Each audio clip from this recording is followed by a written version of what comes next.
Kiko Pastur, muy buenos días. Buenos días, ¿qué tal? Muchas gracias por invitarnos a este local, a La Llave Encantada. Después hablamos sobre él, aunque quiero empezar con algo que creo que va a ser difícil, ¿eh? Una pregunta sobre un lugar de A Coruña, el lugar más mágico de la ciudad de A Coruña. Bueno, ahora mismo tengo que ser corporativista y es donde estamos, la Llave Encantada. Bueno, podría decir miles de Coruña, pero bueno, acabamos de inaugurar hace apenas 4 o 5 meses este local donde estamos, se llama La Llave Encantada y que es el único lugar local de magia, específico, exclusivo de magia de la ciudad. Entonces, bueno, hacemos espectáculos, hay tienda de magia, escuela de magia, entonces tengo que decir estoy obligado. Y bueno, y por traérnoslo a la actualidad, este pasado fin de semana ha habido actuación. ¿Qué han visto las personas que se han pasado por La Llave Encendida?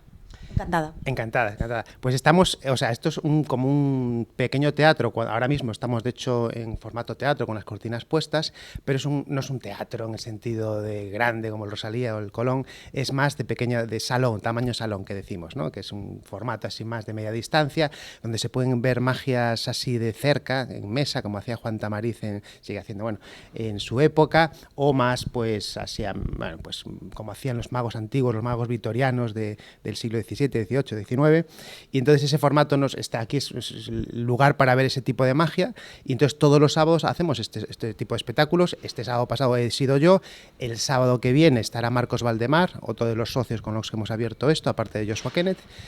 Y además de los espectáculos, por decirlo todo, hay escuela de magia. Hoy mismo viene una clase, un grupo de adultos en este caso, porque tenemos más de 40 alumnos, y el de hoy, que son un grupito aquí en una mesa más grande, que cambiamos esto, pues se reúnen, me parece que son 8 o así, pues amadores de la magia, aficionados que quieren aprender. Bueno, es un curso de iniciación, ¿no? Empezamos desde cero y entonces hay un mago, somos varios los que enseñamos, es como una escuela de magia y les enseñamos juegos de magia, los secretos para que puedan. Entonces esto es, por ejemplo, hoy hay una clase, pero hay casi todos los días, y luego tenemos también tienda de magia, porque es verdad que hay artículos mágicos, curiosos, regalos mágicos que también pues aprovechamos y tenemos aquí todo este espacio para todo esto. Ya te he contado todo, ya podemos cerrar la entrevista, ha sido un placer. No, que vamos a hacer un recorrido en el tiempo por toda tu trayectoria hasta llegar a este punto en el que estamos y del que nos has hablado. Y nos vamos a ir a otro lugar mágico, a la infancia. Entonces me gustaría que nos dijeras pues cuáles son tus recuerdos, en qué lugar de A Coruña se sitúan y que nos cuentes pues alguno. Pues, wow, esa no me la esperaba, la infancia. Es verdad que la magia está muy conectada con la infancia, dicen, bueno, te devuelve, cuando se hace la magia, decimos que aparece el niño interior, el niño prelógico, que de repente todo esto que ha pasado, que en la magia, que es como irracional, te devuelve, te retrotrae a ese momento de la infancia donde uno se maravillaba casi por todo y entonces todo era mágico. Entonces esto me has hecho un poco de magia con la pregunta. Pues mira, yo en Coruña, claro, yo nací en Coruña, nací en el Hospital Belén, pero realmente no recuerdo ese momento con nitidez. Estudié en Santa María del Mar, ahí en el Pasaje, entonces, bueno, pues estuve siempre ligado aquí. Es verdad que viví casi siempre aquí, excepto un poquito en Madrid, en Londres un poquito, pero casi siempre mi base fue así, aquí y en Cambre, donde tenemos también una casa y entonces, como yo digo que soy de Cambre, si estoy en Cambre, de Coruña si estoy en Coruña, soy de Coruñés, por supuesto. Y entonces, bueno, mi infancia, la verdad es que tuve mucha suerte porque normalmente las aficiones, en este caso la magia es muy vocacional, parte de una afición, ¿no? Y entonces yo tuve la suerte de no empezar solo, porque tengo un hermano, Román, mi hermano Román, que aparte de mago es inspector de Hacienda, entonces hace 2 tipos de magia, pero también hace, ¿no? Incluso actúa, le gusta mucho, es un mago muy, pues, bastante intelectual, muy. Y entonces en el cole, aparte de mi hermano, estaba también Luis Piedrahita, conocido por todos, estaba en la clase de mi hermano, yo soy un año mayor que ellos, y claro, de repente los 3 pues nos aficionamos, igual que se aficiona seguramente mucha gente que descubre así algún juego que le enseñan por ahí, o un libro que aparece, y de repente, pero al ser 3 con una afición, eso de repente es como una bola de nieve que empezamos a descubrir más cosas, más libros, tiendas de magia. Bueno, en aquella época no había internet prácticamente, entonces teníamos que recurrir a preguntar en Madrid si había algún libro especial o algunos trucos que nos podían nuestros padres cuando iban por allí. Pero descubrimos que en Coruña había una asociación de magia, que todavía existe. la Sociedad Coruñesa de Ilusionismo. Hasta hace poco nos reunimos en el Café Macondo, aquí en San Andrés, pero desde que está la llave encantada, pues ahora nos reunimos aquí. Cualquiera que esté interesado en aprender magia, pero aparte de la escuela que tenemos aquí, pero como aficionado, no es tanto para aprender en el sentido de que le vayan a dar clases, pero sí reuniones que hacemos los aficionados, que queremos compartir, entonces nos reunimos aquí. Normalmente estamos los miércoles reuniéndonos, pero bueno, que vengan a preguntar y entonces ahora pues también nos interesa que sea punto de encuentro. Bueno, esto te lo decía porque al final, volviendo a la infancia, cuando era, quizá no pequeño, a lo mejor no era niño, ya era casi adolescente, no empecé con las cajas de magia, que se dice mucho, ¿no? Lo de las magia borrás, sí, estas cajas que te enseñan, porque eso parece son más complicadas de lo que parecen. Pero sí empezamos con algunos trucos, bueno, con cartas que descubrimos en ese momento, pues estaba muy en boga pues los programas tipo de Juan Tamariz en la tele, Pepe Carroll, Anthony Blake, todos estos magos que aparecían por ahí. Tampoco es que fuésemos tan fans, pero de repente cuando empezamos a descubrir alguno de los secretos nos fascinó la parte de dentro y al mismo tiempo las reacciones que causaban. Que decimos, esto no creo que lo conseguimos tan fácilmente con otras disciplinas, o sea, no sé, con el teatro, con la música, sí, pero una reacción tan fuerte, tan asombrosa, ¿no? Ese pasmo, esa estupefacción que crea la magia, de repente te crea un feedback, una reacción, decir, ¿qué está pasando aquí? Porque, o sea, aquí hay un secreto que yo conozco, que puede ser fascinante, pero las reacciones se multiplican de una manera tan exagerada que de alguna manera nos animó. Y lo que te digo, al ser 3, empezamos a ir a congresos de magia, que es otra cosa que existe, la gente no lo sabe, pero bueno, igual que hay congresos de médicos o de cualquier otra cosa, pues de magia hay, incluso hay campeonatos de magia, o sea, competición por categorías, hay conferencias que se hacen en los congresos, de magos que vienen a explicar sus creaciones y dan pues una charla, incluso de psicología o de métodos, o sea, temas más técnicos, digamos. Hay, bueno, feria de magia, como de tiendas de los artículos que se van creando, libros, etcétera. Entonces, bueno, muy fascinante, pero al final era, bueno, y galas, por supuesto, espectáculos, pero específicos en el Congreso. De hecho, en Coruña, en 2010, yo mismo organicé el Congreso Nacional, que se hace una vez en cada ciudad, una vez al año en cada ciudad de España. En 2010 fue en Coruña. Y fue en el Palesco, fue bueno, en el Teatro Rosalía, Palesco y toda la zona del puerto. Había un barco, una goleta, donde actuaba Juan Tamariz aquí en el puerto. Entonces, en todos estos espacios había magia en la calle, hicimos que la ciudad participase mucho. Y fue un evento, bueno, bastante sonado en ese momento.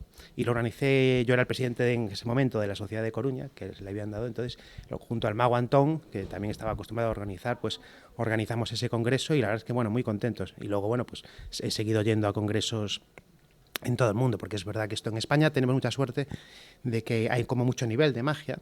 Hay, bueno, pues mucha gente que piensa, que ha hecho... Entonces, yo recuerdo que de pequeño los referentes en el mundo seguían siendo Tamariz, que parece que es como un mago así, pero realmente es un tipo que ha escrito teorías muy profundas y tiene libros de cómo funciona la magia, cómo presentarla, todo lo que significa, y entonces es una autoridad a nivel mundial. Hoy preguntas a un mago de Japón, de Estados Unidos, y dices, dime el mejor mago del mundo o los 3 mejores, está Tamariz, si no el primero, entre los 3 primeros. Puedes decir, bueno, David Copper, sí, Tamariz el primero, casi siempre, y si no, entre los 2 o 3 primeros. Porque no solo como mago, que también, sino como todo lo demás, como conferencista, escritor, pensador de magia, etcétera, etcétera. Fíjate, y no solo Tamariz, digo Tamariz porque es el que más se conoce, pero había otros magos, Arturo de Ascanio, que eran tipo, bueno, que la psicología de la magia, la parte de dentro, de tal, bueno, que digamos que hicieron evolucionar mucho el mundo de la magia, y España es reconocida hoy como potencia mundial por magos de este tipo y por otros que han seguido habiendo. Entonces, al final, pues, claro, yo en ese momento, que era todavía un niño, un adolescente, de repente empiezo a ver eso, que era totalmente desconocida, que ni siquiera, imagínate que Internet o no existía o estaba en pañales, y de repente nos empiezan a llegar unos libros que decimos, pero esto es como si te muestran física cuántica en el siglo XIX, dices, pero esto es... Y de repente ves que funciona, que de repente tiene un impacto, y para nosotros fue como, nos espoleó, y claro, es muy vocacional. Luego de repente, bueno, sí es verdad que estudiamos, yo estudié luego biología, mi hermano, bueno, tal, cada uno hizo lo hizo audiovisuales, pero yo me dediqué a la magia exclusivamente. ¿Y eso en casa funcionó? ¿Qué tal se lo tomaron? Porque claro, a priori no es una profesión que digas qué fácil lo vas a tener todo. No. Es verdad, claro, claro. Es que casi, en general te diría que las profesiones vocacionales, salvo excepciones, porque puedes ser vocacionalmente médico y bueno, pues ahí puedes ir, pero es raro que alguien diga, yo quiero ser abogado o, no sé, economista, puede ser, pero que los hay. Pero las vocacionales suelen ser algo más artísticas o bueno, o más peculiares, vamos a decir. Entonces es difícil que mis padres, que tampoco que sean súper conservadores ni tradicionales, pero bueno, que dentro de lo que cabe, pues eran unos padres normales de la época, y me dijeron, no, tú vas a estudiar lo que quieras, derecho, económicas, y yo, pues, bueno, pues al final me fui burlando un poco la cuestión y me salí con la mía con el tiempo conseguí salirme con la mía, porque al final empecé a hacer actuaciones y llegué a un punto en el que ya podía tener ingresos suficientes para independizarme, con lo cual ya tenía yo el mango de la sartén, ¿no? Para poder decidir y, bueno, independizarme, y fue un poco así. Pero bueno, no fue tan fácil. Es verdad que hoy en día, por ejemplo, Joshua Kenneth, que es esto de los socios, sus padres sí que eran mucho más proclives a que su hijo estudiase eso. Es verdad que, bueno, luego hizo audiovisuales, que está un poquito ahí a medio camino, y podía haber hecho pues arte dramático, bellas artes, quizá, no sé. Pero bueno, sí, hay otros padres, digamos, que hoy en día yo veo que les es más fácil. Hace 30 años o más, pues no era tan complicado. O sea, no. Es una profesión muy de ensayo-error. Se tiene que fallar muchas veces para que un truco salga, parece, me imagino, con lo cual, bueno, esto nos puede dar una lección de vida también importante a los que no nos dedicamos a la magia, ¿no? Sí, claro, es muy exigente la magia, porque si se ve lo más mínimo, se destroza todo el tinglao. Es como que si se ve un hilo de la marioneta cuando ves pues algo de títeres, no importa tanto, o si en música tocas una tecla o una cuerda que no es, bueno, pues hay una disonancia, pero bueno, en cambio en la magia se rompe la ilusión totalmente. Entonces es demasiado exigente porque no te puedes permitir un fallo. Pero se falla, claro, porque somos, ¿no? Somos así. Entonces, y hay que convivir con el error y se aprende mucho de eso. Y entonces hay que afinar mucho. Es muy exigente. Muy exigente, a ver, entre comillas. Luego hay trucos, obviamente, que un iniciado puede aprender y que son como automáticos, que a lo mejor se basan en principios, imagínate, matemáticos, o que no requieren un ensayo, una práctica especial, simplemente pues descubrir un poco el secreto y aplicarlo. Pero cuando ya haces algo un poquito de más nivel, entonces estás jugando con muchos elementos al mismo tiempo, ya no solo de comunicación, sino de, vamos a decir, internos. Tampoco me gusta meterme a revelar exactamente los secretos, porque es parte de la gracia, ¿no? De que eso quede en el misterio. Pero sí que es un poco como un equilibrio de funambulista. O sea, el mago está en una cuerda haciendo de funambulista, sonriendo, hablando, todo esto, pero en el fondo dice, doy un paso en falso y se cae todo. Y ya no es por mí, es que de repente la ilusión se rompe. Entonces, y dicho eso, no sé qué me habías preguntado. Te había preguntado, pues eso, si a base de errar en la magia, pues no te importa tanto errar en la vida o te tomas la vida de otra manera, porque al final tienes que fallar muchas veces para que salga algo.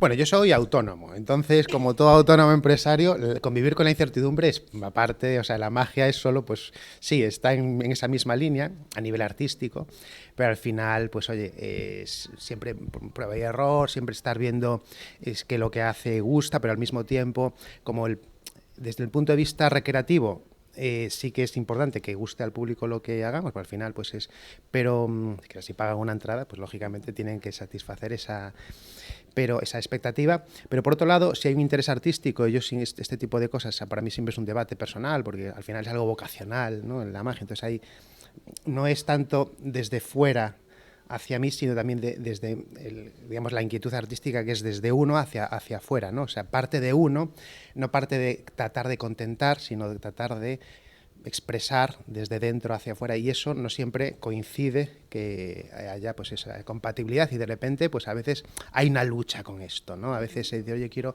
expresar esto pero no estoy tan seguro, y jugando en esos equilibrios a veces uno descubre que a lo mejor uno se está yendo demasiado, está profundizando demasiado. En mi caso concreto, que me gusta además a veces entrar en el terreno un poco poético, por así decirlo, pues son cosas que a lo mejor la gente viene aquí pues más por pasarlo bien, por entretenimiento, ¿no?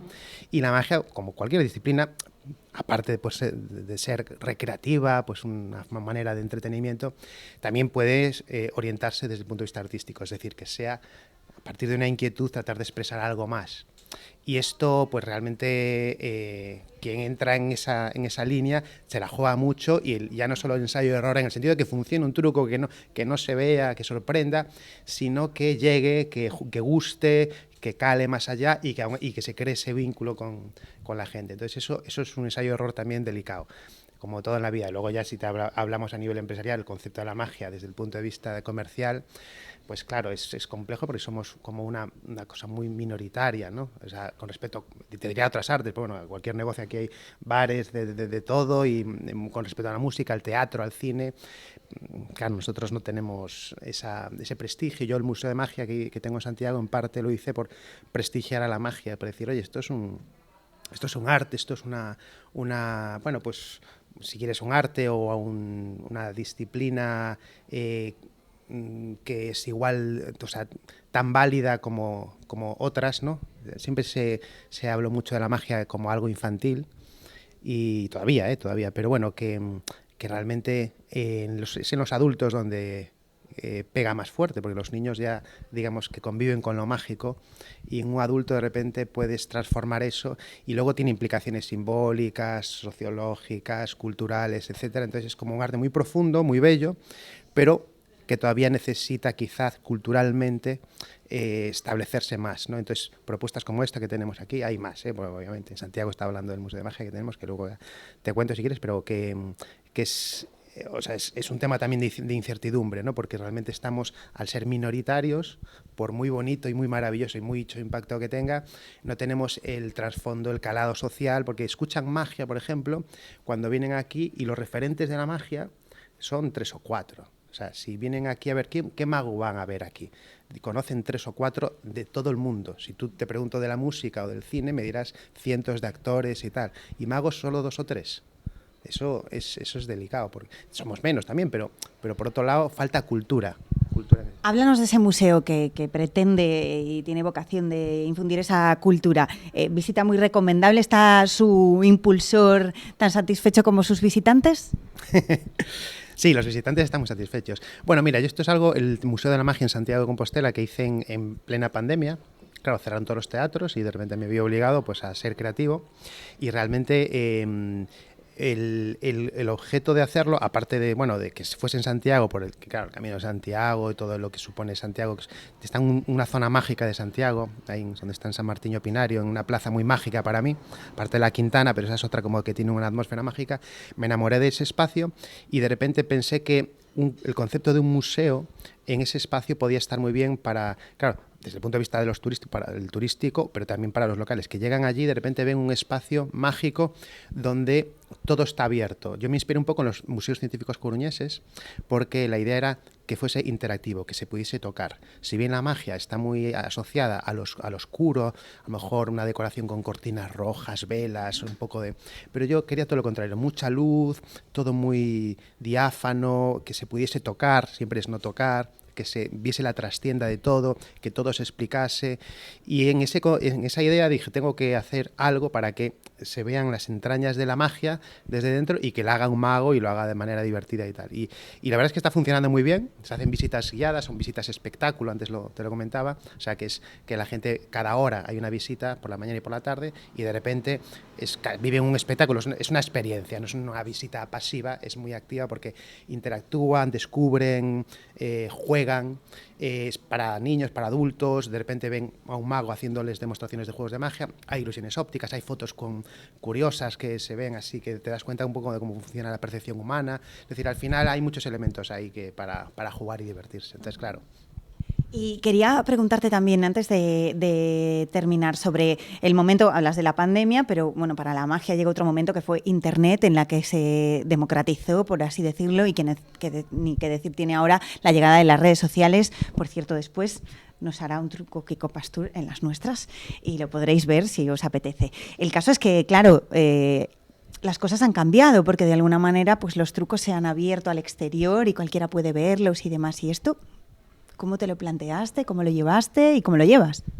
No, me parece fantástico. Sí es verdad que parece un dilema el hecho de que la magia quiera ocultar el secreto de base, pero por otro lado, aunque es verdad que la magia fue muy secretista hasta los años 60, 70, es decir, que un mago vamos, ni de broma revelaba sus trucos porque, claro, vivía de eso, entonces había muy pocos y el secreto era no solo pues un tema cultural, sino comercial.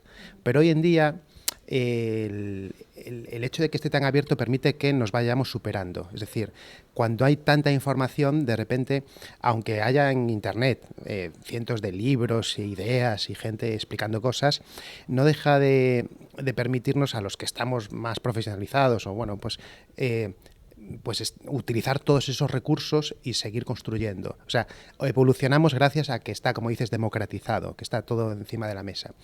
Así que para nosotros es fantástico, o sea, para mí por lo menos, o sea, más que una crítica, que es verdad que parece un dilema, pero yo lo veo de manera positiva. Me parece que es muy bueno. Aquí tenemos una escuela de magia donde, claro, uno puede decir, bueno, en Internet está todo, bueno, todo tampoco, pero es verdad que el aprendizaje, igual que en el teatro, uno puede aprender mejor teatro en Internet o literatura, tal vez, pero si viene aquí un director de teatro y le dice, sí, pero esto funciona así para expresarse mejor con estos movimientos, con la voz hecha, entonces de repente te das cuenta de las diferencias y también socializa, es decir, permite que la interacción personal cobre más valor que todo esto que es más digital, o sea que de repente uno se da cuenta de la importancia de el contacto real con alguien, bueno, o un maestro en este caso, pero o también incluso con las actuaciones. Una actuación la puedes ver en Internet, pero no es lo mismo que verla en directo. Pasa lo mismo con la música, ¿no?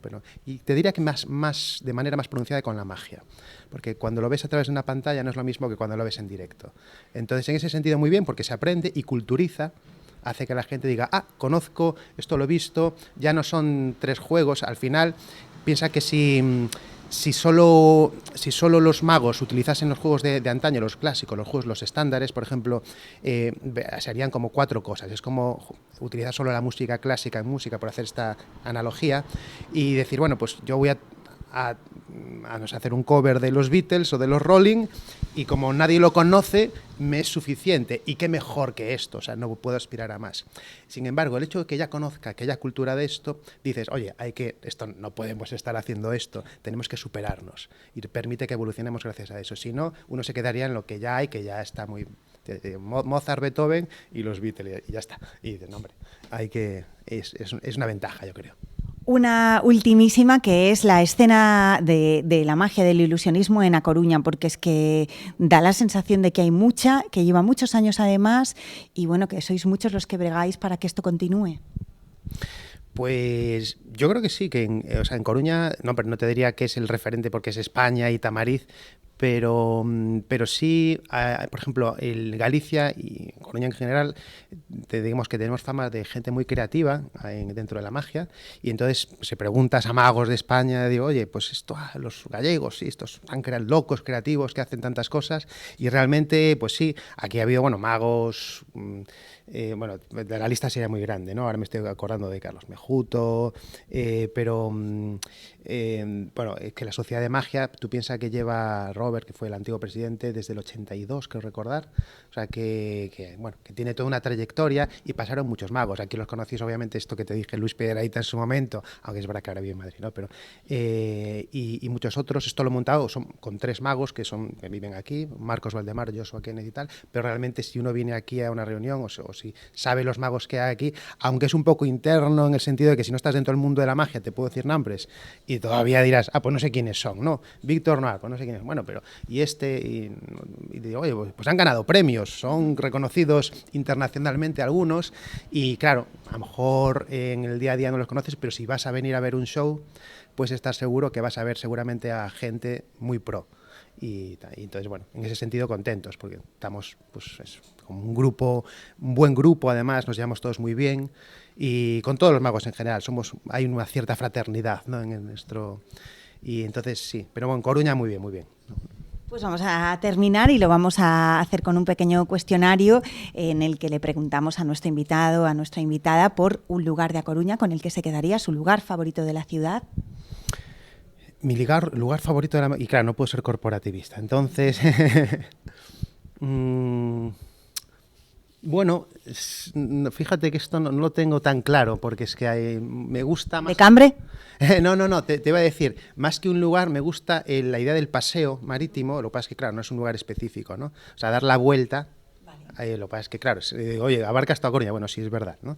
Me quedaría por la zona de la Torre de Hércules cuando te internas para ir por... Bueno, pero sí, quizá zona mágica y para de paseo. No ahora que llueve, pero en general. Vale. Una visión 360, como buen ilusionista. ¿Un libro? Podría ser corporativista y decir, bueno, yo tengo el libro del Puente Invisible, que es un libro de magia. Pues mira, uno sobre el que estoy trabajando es de Shakespeare, bueno, un súper clásico, La Tempestad, que fue la última obra de Shakespeare, sobre el que estoy haciendo un juego de magia inspirado en esa obra, porque hay un mago en esa obra, ¿no?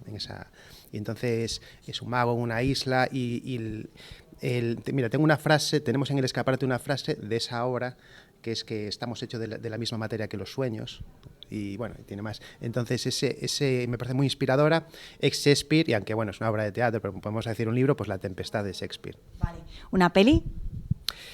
Pues de magos hay muchos, pero hace poco volví a ver el Club de los Poetas Muertos y me recordó un poco lo que hablamos antes de lo vocacional, ¿no? La importancia de lo vocacional. Y entonces me pareció muy inspiradora en ese sentido. Los magos tenemos también a veces ese dilema, todo el mundo en general, supongo, en algún momento dado, pero creo que es muy bonita ese el enfoque. También te diría, si puedo decir dos, porque total... Sí, ¿por qué no? Una de ciencia ficción que me gusta mucho se llama El Planeta Prohibido, que es de los años, yo creo, 50 o 60, y está inspirada realmente en La Tempestad de Shakespeare, aunque es una nave espacial que va a otro planeta, que tal, pero en el fondo, y uno que lo descubra, y se puede ver fácilmente en internet, la peli, El Planeta Prohibido, prácticamente una precursora de la ciencia ficción actual intergaláctica, vamos a decir. Y para terminar, bueno, has estado buena parte de la entrevista haciendo alusión a la música, así que una canción. Una canción. Ay, que me has pillado ahí. Una canción. Pues se me ocurre ahora To Build a Home del Cinematic Orchestra, que es así muy bonita, muy así medio poética. Bueno, la dejo ahí. Pues con ella terminamos. Kiko Pastor, muchísimas gracias por recibirnos aquí. A vosotros, gracias, Teba.